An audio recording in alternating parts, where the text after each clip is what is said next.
मित्रांनो, लाडकी बहीण योजनेची ई-केवायसी सुरू झाल्यापासून विविध प्रश्न लाडक्या बहिणींचे आहेत. अनेक प्रश्नांची उत्तरे लाडक्या बहिणींना मिळत नाही आहेत आणि त्यामुळे लाडक्या बहिणी घाबरून जात आहेत आणि ई-केवायसी करताना मोठ्या प्रमाणावर अडचणी देखील येत आहेत.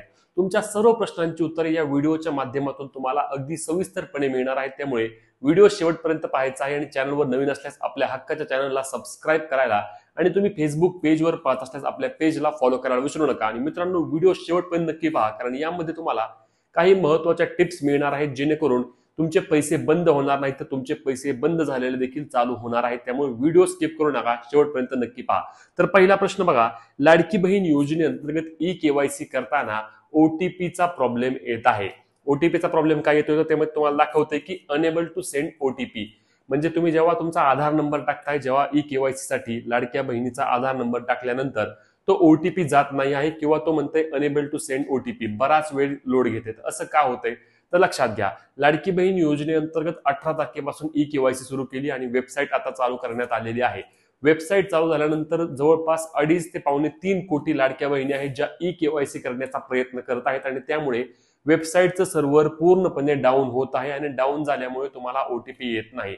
आता यामध्ये देखील एक निरीक्षण आहे की रात्री उशिरा ओटीपी येत आहेत, परंतु त्याला देखील आता अनेक जण रात्री उशिरा जागून ई-केवायसी करायला बघत आहेत, त्यामुळे ओटीपी जात नाही आहेत. परंतु येत्या काही दिवसांमध्ये साधारणपणे 8-10 दिवसांच्या कालावधीनंतर हा ओटीपी व्यवस्थित जाईल, कारण लाडकी बहीण योजनेअंतर्गत तोपर्यंत अनेकांनी ई-केवायसी केली असेल. जसे आपण पाहिलं होतं नारी शक्ती ऍप्लिकेशनच्या वेळेस देखील सुरुवातीला भरपूर जणांना ओटीपी येत नव्हते, परंतु नंतर ऍप्लिकेशन सुरळीत सुरू झालं. तर त्याच पद्धतीने ओटीपीचा प्रॉब्लेम देखील येत्या काही दिवसांमध्ये जाईल आणि तुमचा ओटीपी येऊन तुम्ही ई-केवायसी करू शकाल. दुसरा प्रॉब्लेम, तुम्ही ई-केवायसी करताना आधार नंबर टाकला आणि आधार नंबर टाकल्यानंतर त्या ठिकाणी दाखवत आहे की तुमचे नाव लाडकी बहीण योजनेच्या पात्रता यादीमध्ये नाही. हा सर्वात मोठा फटका आहे. ज्यांच्या आधार नंबर टाकल्यानंतर असा एरर येत आहे त्यांना यापुढे लाडकी बहीण योजनेअंतर्गत पैसे मिळणार नाहीत. त्यांना लाडकी बहीण योजनेच्या पात्रता यादीपासून अपात्र केलंय आणि त्यांना यापुढे योजनेमध्ये ई-केवायसी देखील करता येणार नाही आणि योजनेचा कोणताही लाभ त्यांना यापुढे मिळणार नाही. त्यामुळे तुमचा आधार नंबर टाकला आणि तुम्हाला हा प्रॉब्लेम आला तर लक्षात घ्यायचे, तुम्हाला लाडकी बहीण योजनेतून आता कायमस्वरूपी अपात्र केले आणि तुम्हाला योजनेचे पुढचे पैसे मिळणार नाहीत. तुम्ही कोणत्या ना कोणत्या अटी किंवा निकषांमध्ये त्यांना सापडला आहात आणि त्यामुळे तुमचे योजनेचे पैसे त्या ठिकाणी बंद केले गेले आहेत. त्यानंतर अनेकांचा अजून एक प्रॉब्लेम आहे जो जाणवत नाही आहे, परंतु मोठ्या प्रमाणावर तो प्रॉब्लेम आहे. ज्यामध्ये काय झाले लक्षात घ्या, अनेक बहिणींच्या आधार कार्डला मोबाईल नंबर लिंक नाही आहे किंवा बहिणींच्या मोबाईलला आधार कार्डला मोबाईल नंबर लिंक असला तरी त्यांच्या नवऱ्याच्या किंवा त्यांच्या वडिलांच्या आधार कार्डला मोबाईल नंबर लिंक नसल्यामुळे त्यांना ओटीपी येत नाही आहेत. अशा वेळेस काय करायचे, घाबरून जाऊ नका. 2 महिन्यांची मुदत सरकारने यासाठी आपल्याला दिली आहे. जर तुमच्या आधार कार्डला मोबाईल नंबर लिंक नसेल तर लवकरात लवकर तुमच्या जवळील पोस्ट ऑफिसमध्ये किंवा महाई सेवा केंद्रामध्ये जा आणि त्या ठिकाणी जाऊन तुमच्या आधार कार्डला मोबाईल नंबर लिंक करून घ्या आणि मग तुमची ई-केवायसी करा. 7-8 दिवसांमध्ये तुमच्या आधार कार्डला मोबाईल नंबर लिंक होतो आणि त्यानंतर तुमची ई-केवायसी प्रक्रिया होऊन जाणार आहे. त्यामुळे घाई करू नका. लगेच ओटीपी येत नाही, तुमच्या आधार कार्डला मोबाईल नंबर लिंक आहे का ते आधी तपासा. जर लिंक नसेल तर तुम्हाला योजनेचे पैसे मिळणार नाहीत, म्हणून ती देखील खात्री करून घ्या, अन्यथा तुम्हाला ओटीपी येणारच नाही. त्यानंतरचा पुढचा प्रश्न आहे सर्वात महत्त्वाचा प्रश्न आणि हा मुद्दा जो की मला बोलायचा होता. एका कुटुंबामध्ये तुम्ही लक्षात घ्या, समजा 2 किंवा 3 लाभार्थी आहात आणि तिघींनाही पैसे सुरू आहेत, म्हणजेच की पडताळणीमध्ये देखील तुम्हाला तुमची तपासणी होऊन देखील तुम्हाला पैसे येत आहेत. एका कुटुंबामध्ये समजा सासू आहे आणि 2 सुना आहे आणि तिघींना जरी पैसे येत आहेत आणि आता जर तुम्ही ई-केवायसी करायला गेलात, लगेच तुम्ही तुमची ई-केवायसी केली तर लक्षात घ्या, तिघींपैकी एकीचे पैसे येतील, बाकीच्यांचे पैसे बंद होतील किंवा तिघींचेही पैसे बंद होऊ शकतात. त्यामुळे ज्याच्या कुटुंबामध्ये 2 किंवा त्यापेक्षा जास्त लाभार्थी लाडक्या बहिणी आहेत त्यांनी ई-केवायसीची घाई करू नका.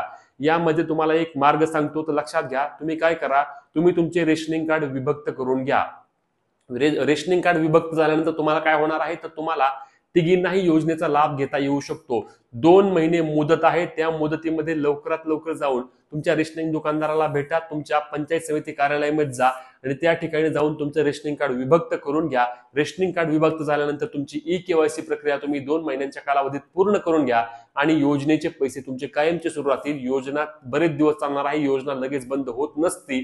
त्याच्यामुळे जर तुम्हाला पैसे येत असतील तर ही चूक करू नका. ही चूक जर केली, जर तुम्ही आता दोघी किंवा तिघी लाभ घेताय आणि तुम्ही जर ई-केवायसी करायला गेलात तर तुम्ही सर्वजण सापडणार आहात आणि सापडल्यानंतर मात्र तुमच्या योजनेचे पैसे कायमस्वरूपीचे बंद केले जातील, म्हणून ही चूक करू नका.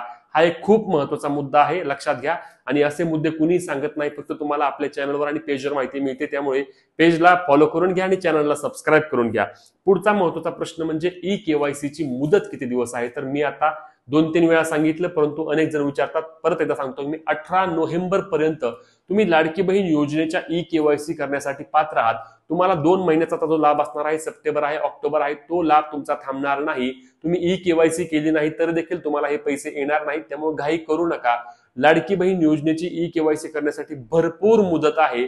अजिबात गडबड करायला जाऊ नका, अन्यथा चुकीचं काहीतरी कराल आणि योजनेचे पैसे बंद. त्यानंतर अजून एक महत्वाचा मुद्दा म्हणजे लाडकी बहीण योजनेची ई केवायसी करताना जे 2 प्रश्न विचारले आहेत त्या प्रश्नांची उत्तरे काय द्यायचं. एकाचं उत्तर तर तुम्हाला माहिती आहेच की तुमच्या कुटुंबामध्ये एक विवाहित एक अविवाहित अशा 2च महिला लाभ घेऊ शकतात, त्यामुळे तुम्हाला त्या ठिकाणी होय म्हणावे लागणारच आहे.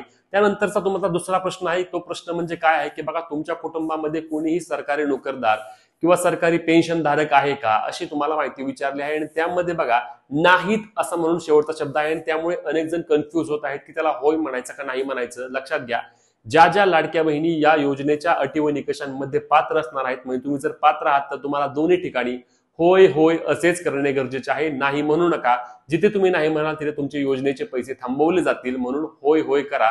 आता त्याची चेकिंग होणारच आहे, परंतु टेन्शन घेऊ नका. तुम्हाला फॉर्म भरताना ई केवायसी करताना दोन्ही ठिकाणी होय होय म्हणायचं आहे आणि मगच तुमची ई केवायसी प्रक्रिया पूर्ण करून घ्यायची आहे. पुढचा एक महत्वाचा प्रश्न म्हणजे जो एक सातत्याने आणि वारंवार विचारला जातोय की बाबा आम्हाला पती नाही किंवा आम्हाला वडीलही नाहीत, अशा वेळी आम्ही काय करू. काही महिलांचं मत आहे की आमचे वडील एक्सपायर होऊन बरेच दिवस झाले, आमचे लग्न देखील झाले नाही आणि आमच्या वडिलांच्या आता आधार कार्डला मोबाईल नंबर देखील लिंक नाही, अशा वेळी आम्ही काय करावं. काहींनी विचारलं आम्ही आमच्या आईचा किंवा आमच्या भावाचा नंबर आधार नंबर त्या ठिकाणी टाकू शकतो का. अशी चूक करू नका. लक्षात घ्या, त्या ठिकाणी सरकारने आपल्याला 2च पर्याय दिले आहेत, एक तर पती किंवा वडील. त्याच्यामुळे ज्यांचा असा सेम प्रॉब्लेम आहे त्यांनी लगेच ई केवायसी करायला जाऊ नका. यामध्ये मोठ्या प्रमाणावर अजून अपडेट येतील. आपल्याला माहिती आहे नारी शक्ती ऍप्लिकेशन असतील किंवा लाडकी बहीण योजनेचा GR असेल, यामध्ये देखील वारंवार अपडेट करण्यात आले होते. तसेच आता ई केवायसी साठी देखील अपडेट होतील. त्याच्यामुळे लगेच गडबड करू नका, घाई करू नका. आईचा नंबर टाकताल, भावाचा नंबर टाकाल, योजनेचे पैसे बंद करून बसाल. त्याच्यामुळे कुठल्याही प्रकारे लगेच घाई करायला जाऊ नका. जेव्हा केव्हा याबाबत सरकार अपडेट आणावीच लागणार आहे, कारण लक्षात घ्या अनेक महिलांचा असा प्रॉब्लेम आहे. त्याच्यामुळे लगेच कुठल्याही प्रकारे गडबड करायला जाऊ नका. गडबड कराल आणि कुणा चुकीचा नंबर टाकाल तर योजनेचे पैसे तुमचे बंद होतील. म्हणून फक्त आणि पती आणि त्या ठिकाणी वडील दोघच आहेत, बाकीच्यांचं त्यांनी ते विचारलं नाही, त्यामुळे कोणाचाही त्या ठिकाणी नंबर टाकू नका, आधार नंबर टाकू नका. पुढचा महत्त्वाचा प्रश्न म्हणजे आम्ही पतीचा टाकू का की आधार नंबर टाकायचा का वडिलांचा टाकायचा.